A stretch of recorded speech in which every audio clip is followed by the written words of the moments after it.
Olá, pessoal. Eu sou a professora Isa Novas. Estou aqui hoje para iniciar com vocês o projeto de leitura dos romances do Machado de Assis. Nós vamos iniciar o projeto com a leitura do Ressurreição e hoje nós vamos fazer a leitura do primeiro capítulo. Eu fiz um vídeo com a apresentação do projeto todo, então não vou entrar em detalhes aqui, vamos logo iniciar a leitura do capítulo. Só para lembrar que eu deixei aqui na descrição do vídeo o link para vocês fazerem o download do livro, se desejarem. Eu estou lendo na edição que está lá no domínio público, então o link está aqui para fazer o download. E também vou deixar aqui na descrição do vídeo o link desse vídeo com a apresentação de todo o projeto. Bom, vamos lá, vamos iniciar então capítulo 1, no dia de Ano Bom.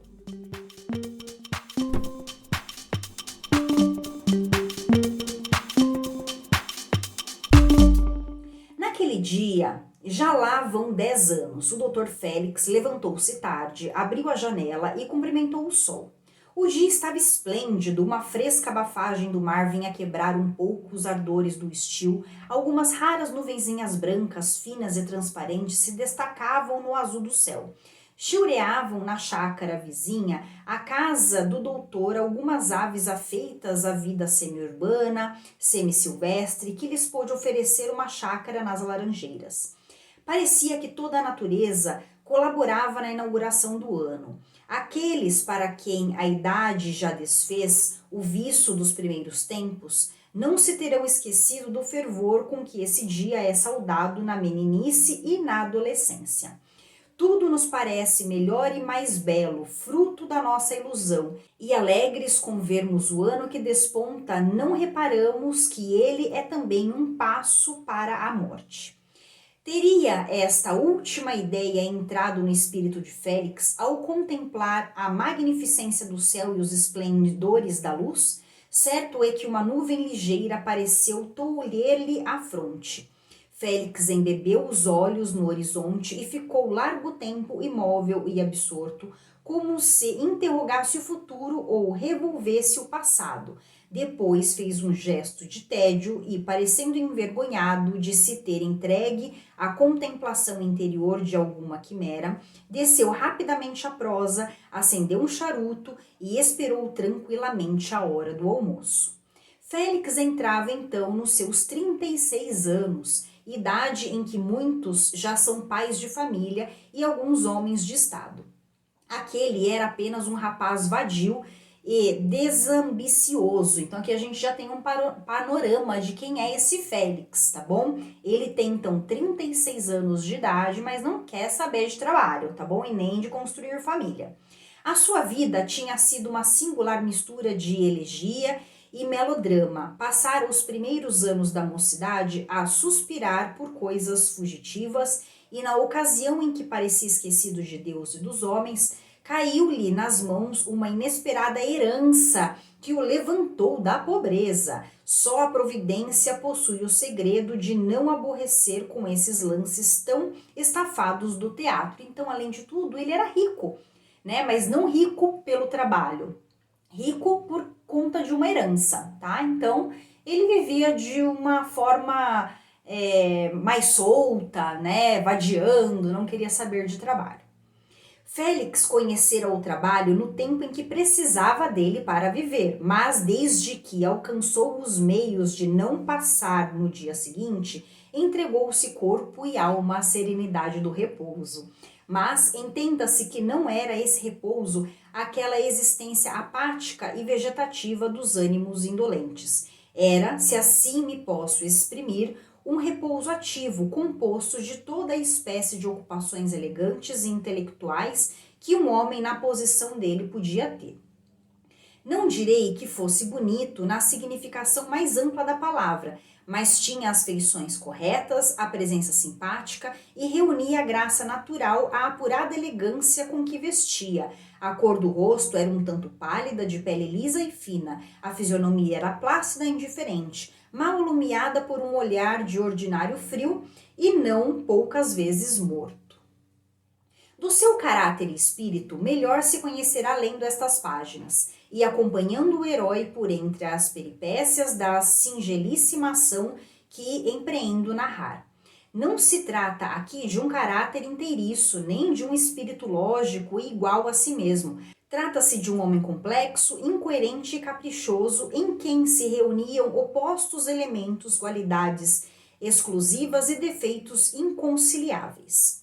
Duas faces tinha o seu espírito, e conquanto formassem um só rosto, eram todavia diversas entre si, uma natural e espontânea, outra calculada e sistemática. Ambas, porém, se mesclavam de modo que era difícil discriminá-las e defini-las.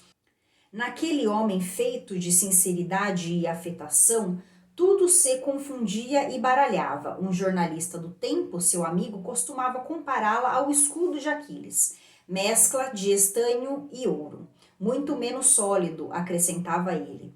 Aquele dia, aurora do ano, escolhera-o o nosso herói, por acaso dos seus velhos amores. Não eram velhos, tinham apenas 6 meses de idade e, contudo, iam acabar sem saudade nem pena, não só porque já lhe pesavam, como também porque Félix lera pouco antes um livro de Henry Murger, um que achara um personagem com o cestro destas catástrofes prematuras. A dama dos seus pensamentos, como diria um poeta, recebia assim um golpe moral e literário. Machado de Assis sempre traz dentro dos textos dele essa intertextualidade com outros textos, tá? E esse aqui é o caso, né? Então, a gente tem aqui um panorama do Félix e também de um amigo, né? Então, ele já tá falando aqui, introduzindo mais uma personagem que é esse amigo do Félix. Havia meia hora já que o doutor saíra da janela quando lhe apareceu uma visita. Era um homem de 40 anos, vestido com certo apuro, gesto ao mesmo tempo familiar e grave, estouvado e discreto. Entre, senhor Viana, então a gente tem um tal senhor Viana aqui, disse Félix quando o viu aparecer à porta da sala. Venha almoçar comigo, já sei. Esse é um dos 3 motivos da minha visita, respondeu Viana, mas afirmo-lhe que é o último. Qual é o primeiro, então? O primeiro, disse o recém-chegado, é dar-lhe o cumprimento de bons anos. Folgo que lhe corra este tão feliz como o passado. O segundo motivo é entregar-lhe uma carta do coronel. Viana tirou uma cartinha da algibeira e entregou-a ao doutor, que a leu rapidamente. Creio que é um convite para o sarau de hoje? Perguntou Viana quando o viu dobrar a carta. Transtorna-me um pouco porque eu tencionava ir para a Tijuca.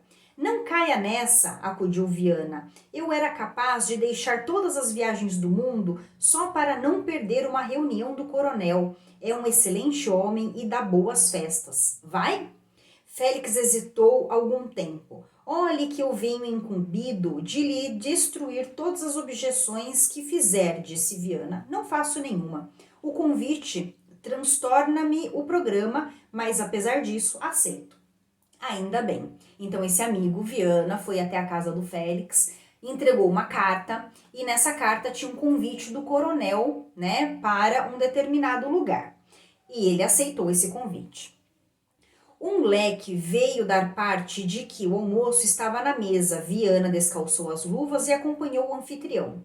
Que novidades há? Perguntou Félix sentando-se à mesa. Nada que me conste, respondeu Viana, imitando o dono da casa. O Rio de Janeiro vai a pior. Sim, é verdade, já não aparece um escândalo. Vivemos em completa abstinência e chegou o reinado da virtude. Olhe, eu sinto a nostalgia da imoralidade. Viana era um homem essencialmente pacato, com a mania de parecer libertino, mania que lhe resultava da frequência de alguns rapazes. Era casto por princípio e temperamento. Tinha a libertinagem no espírito, não a das ações. Fazia o seu epigrama contra as reputações duvidosas, mas não era capaz de perder nenhuma.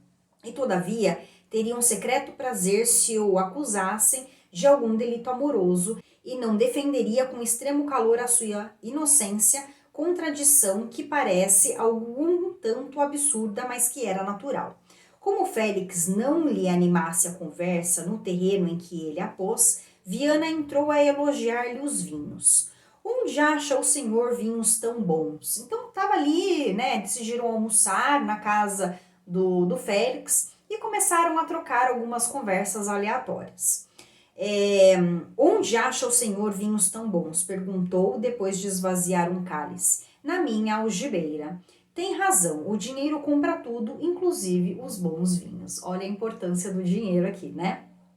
A resposta de Félix foi um sorriso ambíguo, que podia ser benevolente ou malévolo, mas que pareceu não produzir impressão no hóspede. Viana era um parasita consumado, cujo estômago tinha mais capacidade que preconceitos, menos sensibilidade que disposições. Não se supunha, porém, que a pobreza o obrigasse ao ofício. Possuía alguma coisa que herdara da mãe e conservara religiosamente intacto, tendo até então vivido do rendimento de um emprego de que pedira demissão por motivo de dissidência com seu chefe. Mas estes contrastes entre a fortuna e o caráter não são raros. Viana era um exemplo disso. Nasceu parasita, como outros nascem anões. Era parasita por direito divino. Então, aqui as características do amigo, né, do Viana. Não se parece provável que houvesse lido Sá de Miranda, todavia, punha em prática aquela máxima de um personagem do poeta: boa cara, bom barrete e boas palavras custam pouco e valem muito. Chamando-lhe parasita, não aludo só à circunstância de exercer a vocação gastronômica das casas alheias. Viana era também o parasita da consideração e da amizade, um intruso polido e alegre, que à força de arte e obstinação conseguia tornar-se aceitável e querido, onde a princípio era recebido com tédio e frieza, um desses homens metediços e dobradiços que vão a toda a parte e conhecem todas as pessoas, boa cara, bom barrete, boas palavras. Parecendo-lhe que Félix estaria preocupado, Viana entendeu não dizer palavra antes de achar ocasião oportuna.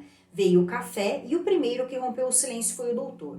Viana aproveitou habilmente o ensejo para reatar o fio dos louvores, tão asperamente quebrado pelo dono da casa. Não lhe elogiou desta vez os vinhos, mas as qualidades pessoais. Afirmou-lhe que ninguém era mais querido na casa do coronel Moraes e que ele próprio não se recordava de pessoa a quem mais estimasse neste mundo. O senhor é tão feliz a este respeito, terminou o hóspede, que até as pessoas que o não veem há muito conservam em toda a integridade o afeto que o senhor lhes inspirou. Adivinha de quem lhe falo? Não. Bem, sabê-lo-á de noite. Lá verá em casa de coronel uma pessoa que o admira e que o não vê há muito. Sejamos francos, é a minha irmã Lívia. A irmã do Viana, a Lívia, também vai estar na casa do coronel, nesse encontro. Pois é. Admira-me isto, porque eu apenas a vi 2 vezes. Não é possível, insistiu Viana. Lembra-me que eu mesmo os apresentei um ao outro. Se não me engano, foi um dia da glória, há 2 anos. Eu descia o outeiro, continuou Félix, quando os encontrei. Estivemos parados 5 minutos. À noite encontramo-nos em um baile, cumprimentamo-nos apenas e nada mais. Só isso? Nada mais. Nesse caso, concluiu Viana, cuido que o senhor possui o segredo de fascinar as moças. Só com 5 minutos de conversa e um cumprimento de sala. Minha irmã fala muito no senhor, pelo menos depois que veio de Minas. Pois é, ó, essa Lívia tá interessada, hein? Ah, ela esteve em Minas. Foi para lá há perto de 2 anos, depois que lhe morreu o marido. Veio há 8 dias. Sabe o que me propõe? Não. Uma viagem à Europa. E vão? Os desejos de Lívia são ordens para mim. Contudo, era talvez melhor que eu fosse só, porque uma senhora é sempre obstáculo aos desmandos de um pecador como eu, não lhe parece? É então uma viagem de recreio? Perguntou Félix. Ou de romance. Lívia tem esse defeito capital, é romanesca. Traz a cabeça cheia de caraminholas, fruto naturalmente da solidão em que viveu nesses 2 anos e dos livros que há de ter lido. Faz pena porque é boa alma. Lívia, então, leitora de romances, né? Romances românticos. Então, ela sempre busca um romance. Está viúva há 2 anos, irmã de Viana, o amigo do Dr. Félix, e estará no jantar à noite. Vamos ver, lá na casa do coronel. Vejo que tem todas as condições necessárias a um poeta, observou o doutor. Lembra-me que era bonita. Oh, a esse respeito, a viuvez foi para ela uma renovação. Era bonita quando o senhor a viu, hoje está fascinante. Há ocasiões em que eu sinto ser irmão dela, tenho ímpetos de a adorar de joelhos, com franqueza, assusta-me. Leve sorriso encrespou os lábios de Félix, enquanto Viana prosseguia o panegírico da irmã com um entusiasmo que podia ser sincero e interessado ao mesmo tempo. Ao fim de um quarto de hora, levantou-se este para sair. Até a noite, disse apertando a mão do dono da casa. Até a noite.